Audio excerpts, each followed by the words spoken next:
ఈరోజు నిజామాబాద్ జిల్లా కేంద్రంలోని ప్రాంతీయ గ్రంథాలయంలో ఇక్కడ ఉన్నటువంటి నిరుద్యోగ యువత ఆధ్వర్యంలో ఉద్యోగాల కొరకు డిఎస్సి మెగా డిఎస్సిని వేయాలని చెప్పి, అట్లాగే గ్రూప్ 2 గ్రూప్ 3 పోస్టులను పెంచాలని చెప్పి, టెట్ ద్వారా ఎవరైతే ఉత్తీర్ణత సాధించారో వాళ్ళను ఈ డిఎస్సిలోనే కలుపుతూ వాళ్ళకు కూడా అవకాశం కల్పించి డిఎస్సిల పోస్టు పెంచాలని చెప్పి, అట్లాగే ఏదైతే ప్రమోషన్ల ద్వారా ఇవాళ ప్రమోషన్లకు వెళ్తూ ఉన్నారో వారి ద్వారా ఖాళీ అయినటువంటి పోస్టులను కూడా ఇదే డిఎస్సిలో కలపాలని చెప్పి ఇవాళ నిరసన కార్యక్రమాన్ని, ఓ విజ్ఞప్తి కార్యక్రమాన్ని చేపట్టడం జరుగుతూ ఉన్నది.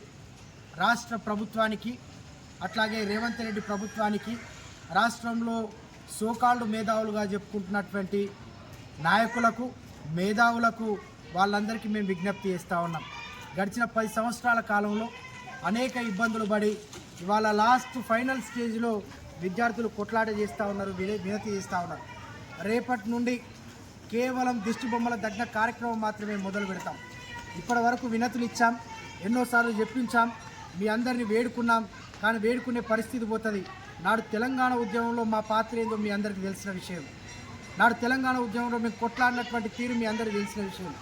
కాబట్టి నాడు తెలంగాణ ప్రాంతానికి అన్యాయం జరుగుతుందన్నప్పుడు ఆంధ్ర వాళ్ళని తరిమి కొట్టినాం.